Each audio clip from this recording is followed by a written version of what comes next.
네, 이 시간에는 고린도 후서 4장 1절부터 18절까지 말씀을 한 구절씩 읽어 나가면서 또 설명을 드리도록 하겠습니다. 자, 고린도 후서 1장 9절에 보면 바울 일행이 죽음의 선고를 받았다라고 말을 합니다. 사형 선고라고 하는 것은 재판에서 사용하는 용어예요. 법적 용어입니다. 법정에서 내려진 사형의 판결일 수도 있고, 또 12장 7절에 보면 바울한테 하나님께서 육체의 가시를 주세요. 즉 바울이 갖고 있는 심각한 건강상의 문제를 의미할 수도 있습니다. 자, 지난 시간에 우리가 보니까 고린도 성도들의 추천서로 인해서 바울이 고민했던 그런 대목을 보게 되었습니다. 당시에 거짓 사도들이 위조된 추천서, 즉 소개장을 가지고 다닌 것 같아요. 예, 그래서 나 봐라, 난 예루살렘 교회에서 소개된 추천서다. 이 소개장을 들고 다니면서 어떤 회당에 가서 이렇게 말씀을 전하거나 가르쳤던, 아마 그러지 않았나 싶어요. 그러다 보니까 바울한테 바울 당신은 소개장이 있습니까? 라고 묻는 거죠. 예, 바울이 하나님의 사도로서 직접 보내심을 받았고, 그리고 예루살렘에서 오히려 바울이 추천서를 써줘야 되는 입장인데 당신 추천서 있습니까? 라고 물으면 바울이 마음이 얼마나 좀 난처했을까. 바울은 자신이 선교사로 파송받았다는 추천서를 갖고 있지 않았어요. 자, 이것 때문에 당시 고린도 교회에 바울을 비평했던 사람들은 이것 봐라, 당신은 추천서가 없는 사람이지 않냐, 어떻게 믿고 우리가 당신 말을 들을 수 있겠냐 하면서 바울을 경시하고 바울의 권위를 의심했습니다. 하지만 이렇게 낙심할 것이 많았지만 바울은 낙심하지 않았다라고 말을 하는 겁니다. 그 이유가 뭐냐? 바울은 새 상속 언약, 즉 신약의 유능한 사역자로 부르심을 받은 거예요. 이거에 대한 확신이 있었고, 또 한 가지는 주의 영, 즉 그리스도의 영, 성령님 안에서 자유를 얻은 성도이기 때문이다 라고 3장 17절, 18절에서 말씀을 합니다.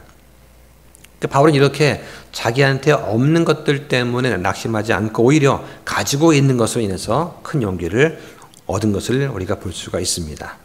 자, 1절과 2절부터 나가보도록 하겠습니다.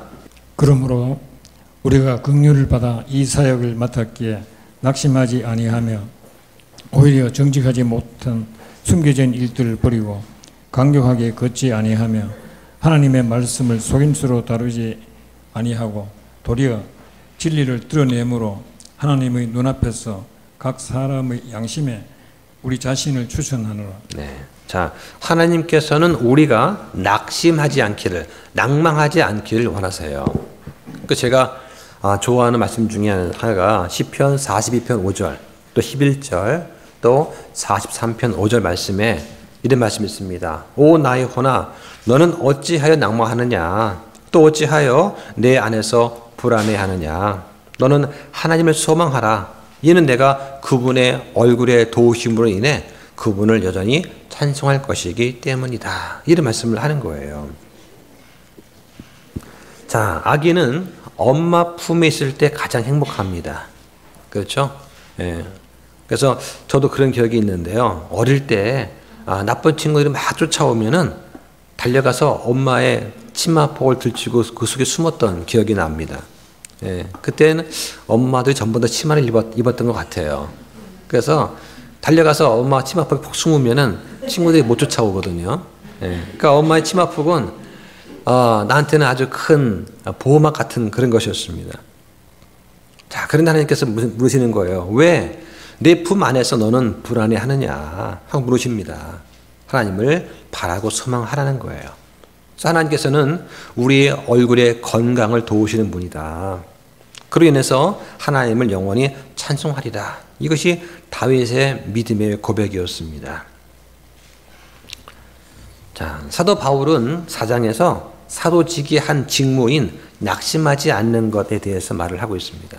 앞에 3장에 보면 자신의 사도직이 새 상속 언약의 직무고 또 성령의 직무이고 의의 직무다 이렇게 말을 합니다. 바울은 하나님의 긍휼하심 가운데 이러한 직무를 맡았어요. 그래서 고난 가운데도 낙심하지 않고 열심히 일을 했습니다. 자, 지난주에 제가 이제 운전을 하고서 이제 가고 있는데 라디오를 한번 틀어봤어요, 오랜만에. 예. 그래, 제 라디오 주파수가 이제 극동방송에 딱 맞춰져 있습니다. 근데 극동방송에서 자, 여러분이 좋아하시는 성경 퀴즈가 들어왔습니다. 그러는 거예요. 아, 그래요? 저도 귀가 쫑긋했습니다. 아, 빨리 맞추면 선물 줄까 하는 기대감 속에 제가 들어본 거예요. 자, 문제가 나갑니다. 히브리어로 헤세드라고 하고 뜻은 어진 마음으로 사랑한다. 자, 여기에 해당하는 이러한 사랑을 나타내는 단어가 무엇일까요? 우리말로 묻는 겁니다. 그러면서 맞추면 선물 드립니다 하는 겁니다. 자, 제 머릿속에 막 돌아갔어요. 답이 나왔습니다. 자, 그런데 힌트를 준다는 거예요. 힌트를. 찬송가 258장에 힌트가 있습니다. 거기서 이제 멜로디를 들려주는 거예요. 근데 찬송가 258장이 어떻게 됩니까? 인애하신 구세주여 내 말 들으사라는 찬송입니다. 근데 좀 저는 이상한 거예요. 인애하신 구세주, 인애라는 단어, 사실은 헤세드라는 단어는 히브리어입니다. 히브리 헤세드고 헬라어로는 엘레오라고 해요. 뜻은 뭐냐? 친절, 인자, 자비, 자애 이런 뜻입니다. 그런데 헬라어에는 한 뜻이 더 포함이 돼요. 뭐냐면 자비를 베풀다가 기본 뜻인데 불쌍히 여긴다라는 단어가 들어가요. 그러니까 히브리어로 헤세드나 헬라어로 엘레오나 둘 다 뜻이 뭐냐? 자비예요. 근데 우리 성경에는 자비란 말이 없어요. 뭡니까? 긍휼로 되어 있죠. 그러니까 긍휼이라고 답을 쓰면 당연히 틀리겠죠. 그래서 이거 뭘까? 근데 이제 기억이 안 나는 거예요. 그러면 이게 왜냐하면 그 긍휼이라는 단어에는 사랑이라는 뜻이 없거든요. 그런데 문제가 히브리어 헤세드고 어진 마음으로 사랑한다라고 한다. 사랑이 들어간다는 거예요. 이게 뭘까? 그래서 이제 자비, 자애 막 떠오르는 거죠. 그 정답은 인애였어요.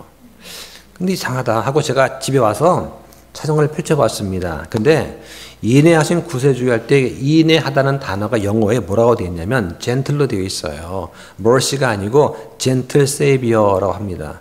다시 말하면 젠틀에 들어간 단어가 성경에 9번 나오는데 뜻이 전부 다 뭐냐? 온화한, 부드러운으로 번역이 되어 있습니다. 그러니까 찬송가가 사실은 인애하신 구세주여가 아니라 온화하신 구세주여 또는 부드러운 구세주여 이렇게 번역이 돼야 마땅한 거예요.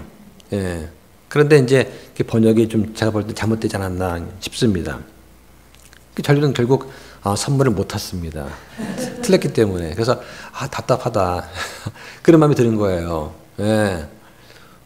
헤세드면 딱 떠오르는 단어가 있는데 그게 답이 아니라니. 그래서 지금 이제 그 개혁 성경에는 인애라고 되어 있고 그다음에 또 우리는 긍휼로 되어 있는데 근데 긍휼에는 사랑이라는 단어는 뜻은 없어요. 그러니까 자비라고 번역을 해주면 불쌍히 여김 플러스 사랑이 다 포함이 되는 그런 단어입니다. 자, 이제 바울은 이 죄악된 어떤 숨은 부끄러운 일, 거짓된 일 이걸 다 버리고 하나님의 말씀을 혼잡게 하거나 변절시키지 아니하려고 지금 진리를 증거하고 있는 거예요. 자, 이 사실을 고린도 교인들도 잘 알고 있었습니다.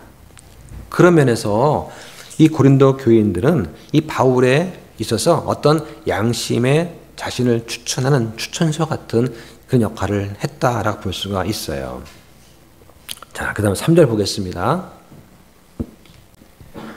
만일 우리의 복음이 가려졌다면 그것은 잃어버린 자들에게 가려졌느니라. 네. 자, 여기 보니까 잃어버린 자들이라고 나옵니다. 자, 사도 바울이 전한 복음은 하나님의 복음입니다. 그리고 예수 그리스도의 계시를 통해 받은 복음입니다. 그렇죠? 이 복음의 내용은 그 누구도 가감할 수 없고 첨삭할 수 없는 변경할 수 없는 유일한 복음이에요. 자, 그런데 이런 복음을 모든 사람들이 받아들이느냐? 그렇지 않습니다. 어떤 사람들은 받아들이고 어떤 사람은 받아들이지 않아요. 자, 왜 그런 일이 있을까? 이거에 대해서 칼빈주의자들은 이렇게 말합니다.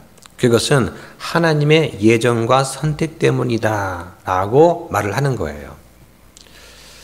자, 구원은 오직 은혜로 믿음을 통해 받습니다. 자, 이건 인정을 합니다. 근데 문제는 뭐냐면 그 은혜가 누구한테 주어지느냐라고 하는 거예요. 이거에 대해서 칼빈주의자들은 오직 구원받기로 예정된 자들한테만 이런 은혜가 주어진다라고 보는 것입니다. 이게 칼빈주의의 가장 큰 문제예요. 자, 은혜가 무엇입니까? 받을 자격이 없는 자한테 값없이 공짜로 주는 게 은혜잖아요. 자, 그런데 구원받기로 예정된 자한테만 은혜가 주어진다면 그건 말이 안 되지 않습니까? 그게 무슨 은혜가 될까요? 성경에서 말하는 예정은 어떤 거냐? 구원받는 조건이 아닙니다. 자, 여러 말씀드렸습니다. 성경에서 예정이라는 말은 4번 사용이 되는데 예수 그리스도를 믿고 구원받은 사람들한테만 적용이 되는 그런 말이에요. 예정은 구원받은 자들이 하나님의 아들로서 입양되도록 상속 유업을 받도록 예정이 되어 있다 하는 그런 말씀입니다. 또 하나는 구원받은 자들이 그리스도의 형상과 일치되도록 장성한 분량까지 성장하도록 예정되어 있다라고 할 때 쓰는 말이 예정인 거예요. 자, 그거 한번 찾아보겠습니다. 에베소서 1장 5절하고 11절 보시죠. 자신의 선하시고 기뻐하시는 뜻에 따라 우리를 예정하사 예수 그리스도를 통해 자신의 아이들로 입양하심으로써. 자, 여기 예정에 나오죠. 예수 그리스도를 통해서 자신의 아이들을 입양하는 목적이 예정이에요. 자, 그럼 11절 보세요. 모든 것을 자신이 뜻하신 계획대로 이루시는 분의 목적에 따라 우리가 예정되어 또한 그리스도 안에서 상속 유업을 얻었으니. 예, 예정에 따라서 믿는 자들이 그리스도 안에서 상속 유업을 받도록 되어 있는 거, 이걸 예정이라고 하는 거예요. 자, 더 보겠습니다. 로마서 8장 29절과 30절 보시죠. 하나님께서 자신이 미리 아신 자들을 또한 예정하사 자신의 아들의 형상과 같은 모습이 되게 하셨나니 이것은 그분이 많은 형제들 가운데 처음 난 자가 되게 하려 하심이니라.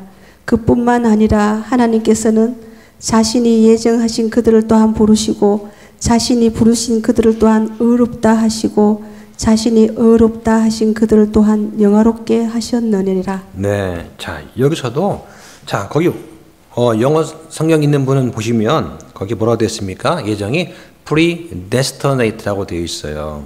이렇게 예정이라고 하는 거, 구원받은 사람들, 이 사람들이 그리스도의 형상과 일치되도록 그리스도를 닮아가도록 장성한 분량까지 계속 성장하게끔 되어 있는 거, 이걸 예정이라고 하는 거예요. 그러니까 예정이라고 하는 것은 구원받기로 예정되어 있는가, 이것과 관련된 용어가 아니다. 이미 구원받은 사람한테 적용되는 어휘다라고 하는 것을 꼭 기억을 하시면 좋겠어요. 자, 그런데 칼빈주의자들은 뭐라고 하느냐?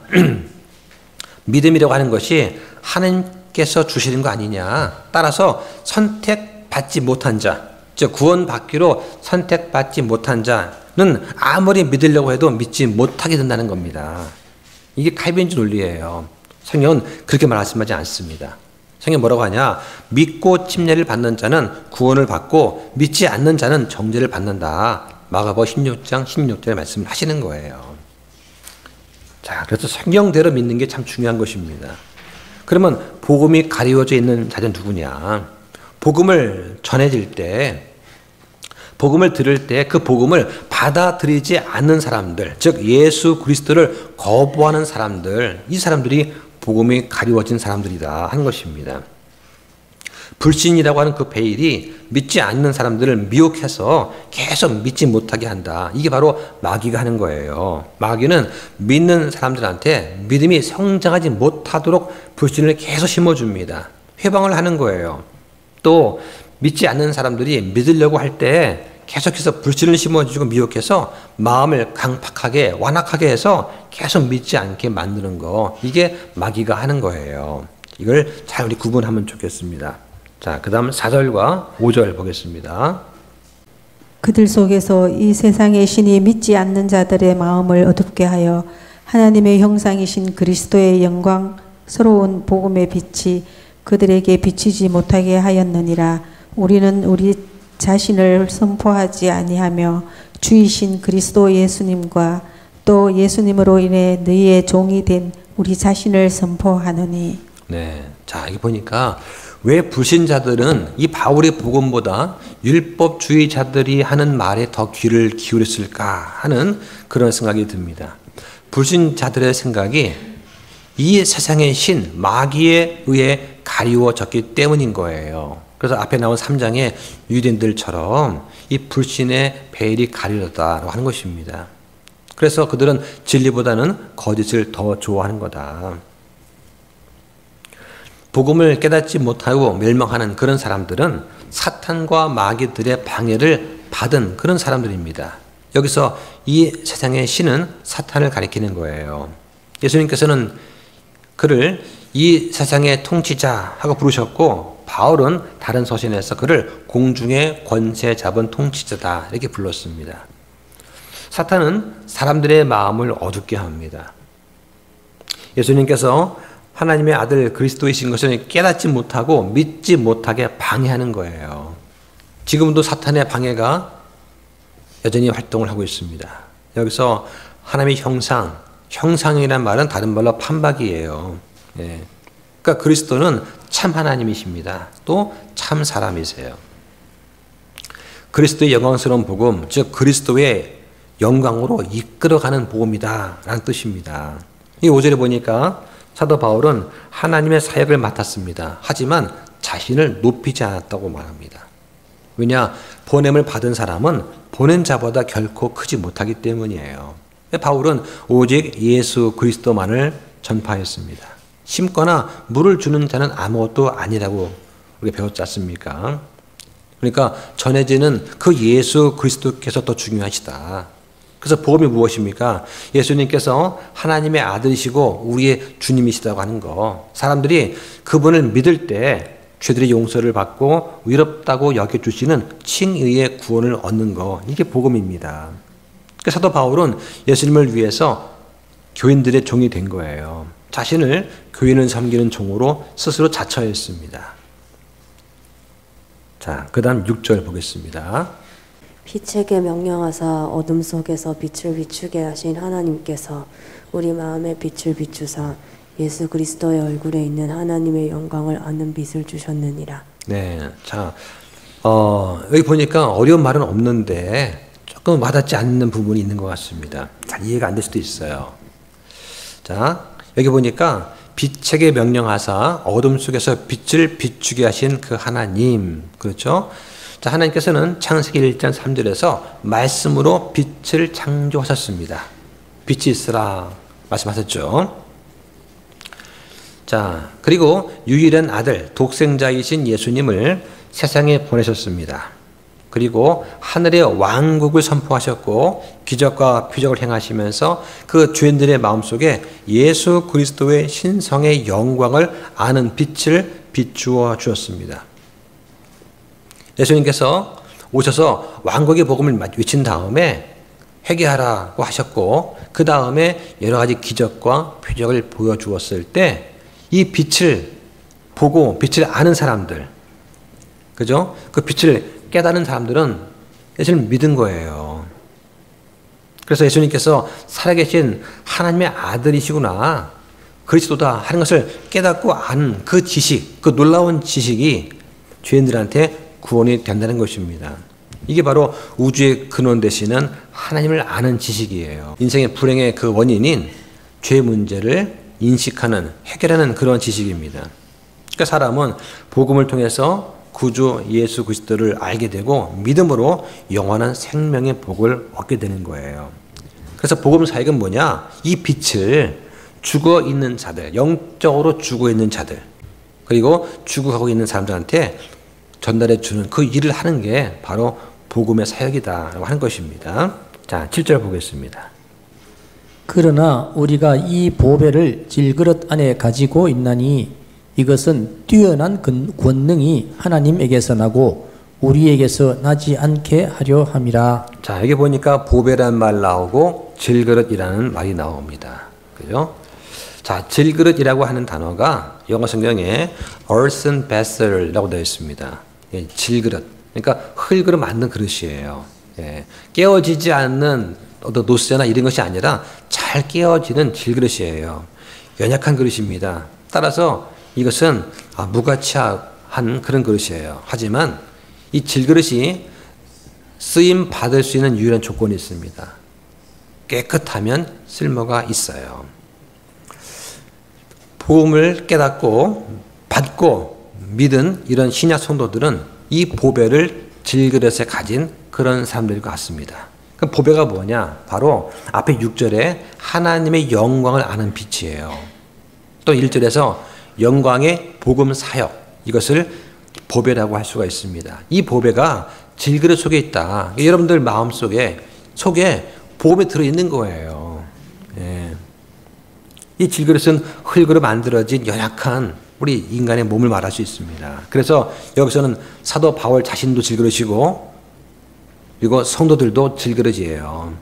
성경은 주님의 일꾼을 종종 그릇으로 표현을 합니다. 사도행전 9장 15절에 나오죠. 하나님께서는 우리가 주님의 일을 할 수 있는 그런 구조로 우리를 만드셨습니다. 그리고 그 일을 감당하기에 부족함이 없도록 어떤 선물, 어떤 재능도 필요에 따라 주세요. 자, 그런데 사람의 몸은 아주 약합니다. 우리 사람의 몸은 먼지와 같은 그런 존재예요. 중요한 것은 이 연약한 그릇을 비우고 깨끗하게 만들어서 내어드리는 것입니다. 이게 중요한 거예요. 그럼 왜 우리는 질그릇일까? 왜 우리는 녹그릇도 아니고 튼튼한 그릇이 아니고 왜 질그릇일까? 이것은 우리가 육체를 신뢰하지 않게 하려는 것입니다. 하나님의 권능만 의지하라고 그렇게 만들어 주신 거예요. 어떤 면에서 보면은 그리스도께서 성육신 하신 것도 이 질그릇 안에서 이루어진 거다.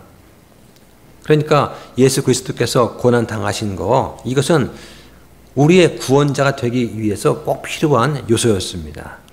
성경에 예수님은 고난을 통해 순종을 배우셨고 완전하게 되셔서 자신에게 순종하는 모든 사람들한테 영원한 구원의 창시자가 되셨다라고 말씀을 하시는 거예요.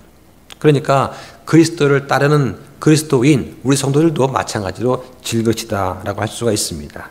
자, 8절부터 10절까지 보겠습니다.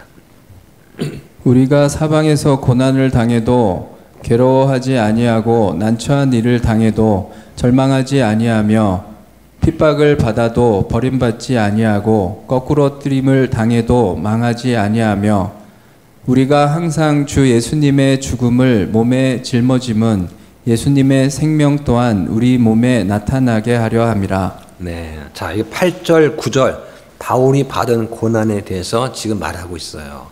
여러분 이런 고난 받아본 적 있으십니까? 예? 사방에서 고난을 당하고 난처한 일을 당하고 거꾸로 뜨임을 당하고 핍박을 받는다. 예. 이 질그릇인 이 바울, 그죠? 예, 바울은 그 안에 담겨 있는 보배를 잘 다루었습니다. 바울은 하나님께서 이 질그릇을 지켜 주실 줄을 믿었어요. 그리고 어떤 시험과 어려움이 와더라도 하나님께서 이기게 해 주실 줄을 믿었습니다. 어떨 때는 이 질그릇이 열려야 보배가 흘러나와요. 그래서 어떨 때 열리냐? 고통과 고난이 그런 역할을 하는 것입니다. 예, 고통과 고난 닥칠 때 내가 주를 외면하지 않고 주를 오히려 증거할 수도 있어요. 예. 10절에 보면은 바울은 예수님의 죽음을 몸에 짊어진 그런 사람이에요. 바울의 몸 여기저기에 그리스도를 위해 당했던 그 고난을 증거하는 많은 흉터가 분명히 있었을 것입니다. 이런 고난을 통해서 예수님의 그 생명이 바울을 통해 나타나게 되었다. 이게 바로 보배인 그 복음이 질그릇을 통해서 드러난다는 거예요. 자, 그 다음 11절부터 13절까지 보겠습니다. 살아있는 우리가 예수님으로 인해 항상 죽음에 넘겨짐은 예수님의 생명 또한 우리의 죽을 육체 안에 나타나게 하려 함이라. 그런즉 이와 같이 사망은 우리 안에서 일하고 생명은 너희 안에서 일하느니라. 내가 믿었으므로 말하였노라 하고 기록된 바와 같이 우리가 믿음의 동일한 영을 가졌으니 우리도 믿음으로 말하노라. 네. 자, 12절에 보니까 이와 같이 사망은 우리 안에서 일하고 생명은 너희 안에서 일한다. 바꿔 말하면 바울이 당하는 그 고난은 성도의 유익을 위한 것이다. 골로새서 1장 24절 말씀과 같은 말씀이 되겠죠. 지금 바울은 여러 가지 역설을 보여주고 있습니다. 7절에 질그릇하고 하나님의 권능. 어떻게 보면은 두 가지가 상반되는 거잖아요. 우리의 죽음과 예수님의 생명, 11절에 또 12절에 사망과 생명의 일. 서로 반대되는 것을 비교해서 견주고 있습니다. 한마디로 말하면 갈라디아서 2장 20절에 있는 말씀이 무슨 뜻인가를 잘 보여주고 있어요. 내가 그리스도와 함께 십자가에 못 박혀 있으나 그럼에도 불구하고 사노라. 그러나 내가 아니요 그리스도께서 내 안에 사시느니라. 나는 지금 내가 육체 안에서 사는 삶을 나를 사랑하사 나를 위해 자신을 주신 하나님의 아들의 믿음으로 사노라. 이 바울의 이런 믿음의 고백, 이것하고 너무나 잘 들어맞는 그런 상황이십니다. 그래서 사역자가 고난당하고 희생하지 않으면 아무것도 성취할 수가 없는 거예요. 그 목사나 뿐만 아니라 성도, 교회가 다 똑같습니다. 우리가 지금까지 몇 년 동안 함께 그리스도 안에서 고난과 어려움을 겪으면서 말 그대로 동고동락하면서 지금까지 왔습니다. 초대교회 당시에 율법을 중시하는 할례주의자들이 이러한 고통이 없이 바울의 성도들을 빼앗아 가려고 했어요. 그런데 사역자한테는 사역하면서 얻은 그 상처 자국이 곧 영광이 될 수가 있는 것입니다. 그래서 갈라디아서 6장 17절에 이제부터는 아무도 나를 괴롭게 하지 마라. 내가 내 몸에 주 예수님의 자국을 지니고 있다라고 바울이 고백을 하는 거예요. 바울은 아마 포기하고 싶을 때마다 이런 복음의 사역을 통해서 얻은 이런 보배를 가지고 있었다는 것을 우리는 좀 알 필요가 있어요. 그래서 예레미야 20장 9절에 뭐라고 되어 있냐? 내가 다시는 그분에 대해서 언급하지 아니하며 그분의 이름으로 말하지 아니하리라 하였으나 그분의 말씀이 내 마음속에 타오르는 불 같아서 내 뼛속에 사무치니 내가 참기에 지치고 가만히 있을 수가 없었도다 라고 예레미야가 20장 9절에서 고백을 하는 거예요. 그래서 사역자가 갖고 있는 그런 부르심에 대한 어떤 확신, 그리고 성도의 유익을 위한 그런 소망 같은 것 때문에 이젠 도저히 할 수가 없다, 포기하고 싶다 할 때에도 그 마음속에 복음의 불이 타올라서 그 뼛속에 사무친다는 거예요. 그러니까 입술이 참을 수가 없어서 복음을 외칠 수밖에 없다라고 하는 것입니다. 그래서 이러한 어떤 각오, 이러한 소명이 없으면 말씀을 전한다는 건 쉽지가 않은 것 같아요. 자, 13절에 내가 믿었으므로 말하였노라. 자, 이 말씀은 시편 116편 10절의 말씀을 인용한 것입니다. 그래서 그 시편의 기자가 큰 고난을 당한 상태에 있어요. 그럴 때 내가 믿었으므로 말하였노라 라고 하는 것입니다. 여기서 믿음의 영은 어떤 거냐? 믿음의 자세 혹은 태도를 말하는 거예요. 그래서 바울은 자신도 믿음으로 이 8절부터 12절까지 말씀을 말한다라고 하는 것입니다. 그럼 무엇에 대한 믿음이냐? 비록 사망이나 생명 혹은 고통과 시련이 오더라도 주님께서 다시 일으켜 주실 거라고 하는 그런 믿음으로 하는 거예요. 자, 그 다음 14절부터 15절 보겠습니다. 주 예수님을 일으키신 분께서 예수님을 통해 우리도 일으키사 너희와 함께 드러내 보이실 줄 우리가 아노라. 모든 것이 너희를 위하여 있나니 이것은 많은 사람의 감사를 통해 풍성한 은혜가 넘쳐나서 하나님께 영광이 되게 하려 함이라. 사도 바울의 그런 사역은 교회와 교인들을 위한 것이었습니다. 그들은 죽는 것 같지만 죽지 않고 살아납니다. 그래서 주 예수 그리스도를 다시 살리신 이 전능하신 하나님께서 사도 바울 그 일행도 이런 모든 고난에서 다시 살리셔서 그들과 함께 주님 앞에 서게 하실 것이다. 이걸 믿은 거예요. 마찬가지로 우리도 주 예수님과 함께 죽으면 그분과 함께 다시 살아날 것입니다. 그리고 그것이 나중에 천국에서 영광스럽게 다 나타날 거예요. 우리는 지금 예수 그리스도와 하나가 된 상태이기 때문입니다. 자, 또 한번 보겠습니다. 골로새서 3장 2절부터 4절까지 보시죠. 위에 있는 것들에 대해 애착을 두고 땅에 있는 것들에 두지 말라. 너희는 죽었고 너희 생명은 그리스도와 함께 하나님 안에 감추어져 있느니라. 우리의 생명이신 그리스도께서 나타나실 때 너희도 그분과 함께 영광 속에서 나타나리라. 네. 자, 예수 그리스도를 믿을 때 우리 옛사람도 십자가에 함께 못 박혔습니다. 그리고 우리는 우리 안에 새 사람이 태어나 살고 있는 것입니다. 그리스도께서 나타나실 때 그때 우리도 그분과 함께 영광 가운데 나타난다고 말씀하는 거예요. 자, 15절은 여기 보니까 모든 것이라고 나오죠. 앞뒤 문맥 보면은 바울이 당했던 이런 여러 가지 고난, 고통을 말합니다. 이 바울의 이 고난을 통해서 복음을 듣고 또 믿고 구원 얻은 이 고린도 교인들이 하나님께 감사를 드립니다. 그리고 하나님께 영광을 돌리게 될 것입니다. 이 말씀을 우리한테 그대로 적용할 수도 있을 것 같아요. 자, 16절 보겠습니다. 까닭으로 우리가 낙심하지 아니하노니 우리의 겉사람은 썩어 없어져도 속사람은 날마다 새로워지는도다. 네, 이게 겉사람과 속사람이 나오죠. 자, 우리의 겉사람은 상태와 관련이 있습니다. 속사람은 우리의 신분, 위치와 관련이 있어요. 우리의 겉사람, 즉 몸은 세월이 흘러감에 따라서 늙고 병들고 쇠퇴하고 마침내 죽습니다. 이게 우리의 상태예요. 많은 고난을 겪으면 더욱더 그렇습니다.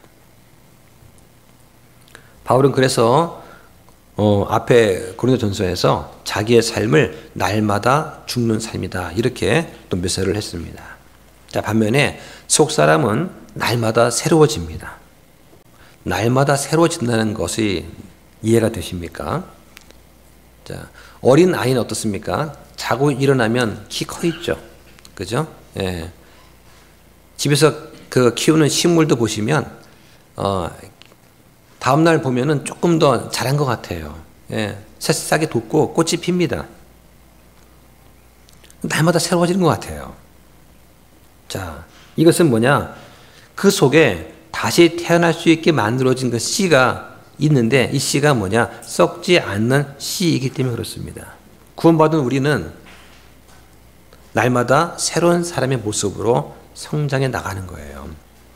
한번 구원받으면 영원히 구원받은 것입니다. 그 이유는 너무나 간단한 거예요. 왜냐하면 우리가 하나님께로부터 왔기 때문이다. 하나님께로부터 다시 태어나게 되면 그것은 썩지 않는 씨에서 태어난 거라고 성경이 말씀을 하는 거예요. 썩지 않는 씨, 즉 영원히 거하는 하나님 말씀으로 우리가 태어난 것입니다. 그래서 날마다 우리 속사람, 우리 안에 있는 이 구원받은 사람은 날마다 새로워지고 있는 거예요. 그래서 어제보다 오늘 영적으로 더 성장합니다. 계속 성장합니다. 그리스도의 분량까지 계속 성장하는 거예요. 그리고 우리는 구원받은 그 순간에 죄 없는 상태가 되었을 뿐만 아니라 죄를 지을 수도 없는 그런 상태가 되었습니다. 자, 그런데 제가 만약에 죄를 지으면 어떻게 될까요? 이런 질문 많이 아마 하기도 하고 들기도 할 것입니다. 구원받았다면서요? 그럼 당신 죄 안 짓습니까? 죄 짓죠. 그럼 어떻게 되나요? 자, 이 질문에 답하기 위해서는 좀 더 정확하게 좀 정리할 게 있어요. 속사람은 죄를 지은 적이 없습니다. 죄를 지을 수도 없어요. 일단 이걸 잘 아셔야 됩니다. 우리가 죄를 짓는다면 이것은 우리의 겉사람이에요. 예, 우리 옛사람이 겉사람이 죄를 짓는 것입니다. 남을 미워하고 물건을 훔치고 시기 질투하고 하는 것들은 다 겉사람이 하는 거예요. 그런데 이 죄에 대한 대가는 예수님께서 십자가에 이미 다 치루어 주신 것입니다. 예수님께서 우리가 졌던 과거의 죄와 현재의 죄와 앞으로 짓게 될 모든 미래의 죄까지 십자가에서 다 죄의 대가를 치루어 주신 거예요. 자, 그런데도 불구하고 습관적으로 계속 죄를 짓게 되면 어떻게 되느냐? 그러면 구원받은 사람이라면 하나님의 징계가 있습니다. 심하면 죽이기도 하세요. 왜냐? 그렇게 해서라도 우리를 죽이셔야지만 더 죄를 짓지 않고 우리가 혼이 구원받게 하기 위한 것이에요. 그런데 계속해서 습관적으로 죄를 지으면서도 아무런 징계가 없다? 그러면 저 사람 구원받지 않을 수도 있겠구나라고 생각할 수 있는 하나의 근거가 될 수 있습니다. 사람들은 죄를 지으면 구원을 잃어버린다라고 생각하는데 이건 구원이 뭔지 모르기 때문에 하는 말입니다. 우리가 구원받은 것은 행위로 구원받은 것이 아닙니다. 어떤 행위를 한다고 해서 우리가 구원받은 것이 아니기 때문에 어떤 행위를 한다고 해서 구원을 잃어버리지도 않는 거예요. 우리는 오직 은혜로 믿음을 통해서 구원받는 것입니다. 그 결과 우리 안에 다시 태어난 이 새 사람, 속 사람은, 거듭난 사람은 죄를 짓지 못하고 지을 수도 없고 따라서 구원을 잃어버릴 수가 없는 거예요. 그래서 우리 안에 속 사람은 죄를 지을 수 없기 때문에 구원이 영원히 보장받는다라고 하는 것입니다. 이걸 잘 기억을 하셔야 돼요. 예수 믿고 나서 내가 착한 셈이 되었습니다. 죄 안 짓습니다. 이게 아니에요. 예수 믿고 나서도 죄는 짓는 거예요. 다만 빈도가 줄겠죠. 하지만 죄는 짓습니다. 인간의 몸을 입고 있기 때문에 오해해서 지을 수도 있고요. 착각해서 지을 수도 있어요. 실수를 할 수도 있습니다. 하지만 우리 안에 있는 속사람은 죄를 짓지 않는 거예요. 그래서 구원이 영원히 보장이 되는 것입니다. 그러므로 성도는 낙심하지 않는 것입니다. 우리 몸은 점차 썩어갑니다. 막을 수 없어요. 연력학 제2법칙 아시지 않습니까? 아무리 화장을 하고 고치고 꾸며도 막을 수가 없는 거예요. 화장 지어 보십시오. 제가 집에 그 새 구두를 사가지고 너무 아까워서 잘 모셔놨다가 몇 년 후 신을 내어 꺼냈습니다. 그래서 신을 신고 몇 발짝 걷는데 키가 점점 작아지는 거예요. 보니까 신발 밑창이 삭아서 걸을 때마다 푸석푸석하고 깨져 없어지는 거예요. 정말 한 번 안 신은 신발이었거든요. 비싼 신발이었는데 그래서 제가 전화했습니다. 이거 어떻게 AS 될까요? 그거 AS 안 됩니다. 왜 안 됩니까? AS를 하더라도 삭아서 없어진 신발은 또 다시 삭습니다. 그러니까 밑창을 새로 신발을 만들지 않는 이상은 어려운 겁니다. 그래서 결국은 AS를 포기하고 폐기 처분했어요. 이게 연력학 제2법칙입니다. 가만 놔두면 모든 것은 망가져가는 거예요. 그래서 성도들은 오늘 하루를 은혜로 살아가야 됩니다. 아침 일어날 때 하나님께서 우리한테 어떤 일할 수 있는 은혜 또 기력을 주시기를 기도하면서 살아가는 것입니다. 자, 17절과 18절 보겠습니다. 이는 단지 잠시 존재하는 우리의 가벼운 고난이 우리를 위해 훨씬 더 뛰어나고 영원한 영광의 무거운 것을 이루기 때문이라. 우리는 보이는 것들을 바라보지 아니하고 보이지 않은 것들을 바라보나니 보이는 것들은 잠깐 있을 뿐이나 보이지 않는 것들은 영원하니라. 자, 지금 바울은 성도의 현재의 고난과 미래의 영광을 비교하고 있습니다. 현재의 고난, 이건 잠시 받는 거다. 비교적 가볍다라고 말을 하는 겁니다. 그 고난이 짧으면 몇 개월, 길면 수년이에요. 그런데 이 고난이 아무리 극심하고 극악한 그런 종류의 고난이라 할지라도 성도가 앞으로 누리게 될 이 미래의 영광, 이것은 영원하고 아주 크다는 것입니다. 사람의 고난이 뭐 길어봐야 몇십 년이겠습니까? 하지만 영원한 생명, 영원한 시간 동안 우리는 기쁨과 고통이 없는 기쁨 속에서 살 수 있다고 하는 거예요. 바울은 자기의 모든 고난을 가벼운 고난이다 말을 합니다. 과연 지금 이 시대에 바울과 같은 그런 고난을 받는 사람 있을까요? 아마 이슬람권이나 북한에서 믿음을 지키려고 하는 그 몇 사람을 제외하면은 이런 고난은 아마 현 시대에는 없을 거예요. 생명책을 피고 있는다고 해서 처형을 당하거나 온 가족이 처벌을 받는 그런 상황이 아니라면 이런 바울 같은 고난은 아마 어렵지 않을까. 그래서 성경은 뭐라고 합니까? 이 고난이 우리를 대적하지 않는다. 오히려 우리를 위한다라고 말을 하는 거예요. 그래서 인생이 막 너무 힘들고 고통스러울 때 어떻게 하면 좋을까? 욥기에 보면 이런 말씀이 있습니다. 욥기가 42장으로 되어 있는데 하나님께서 허락을 하시죠. 사탄이 욥한테 고난을 줍니다. 그 1장과 2장에 보면은 가축이 다 죽고 종들이 죽고 재산은 약탈을 당합니다. 자녀가 다 사망을 해요. 그리고 욥 자신은 온몸에 종기가 나서 심지어 아내로부터 차라리 하나님을 저주하고 죽으라는 그런 말까지 들어요. 한마디로 가정이 파탄이 되고 재산은 파산한 상태입니다. 자, 그런데 하나님께서 3장에 짠 나타나셔가지고 욥을 위로하고 하셨으면 가벼운 고난이다 할 수도 있을지 몰라요. 그런데 하나님께서 언제 나타나십니까? 저기 38장에 가서 나타나세요. 예.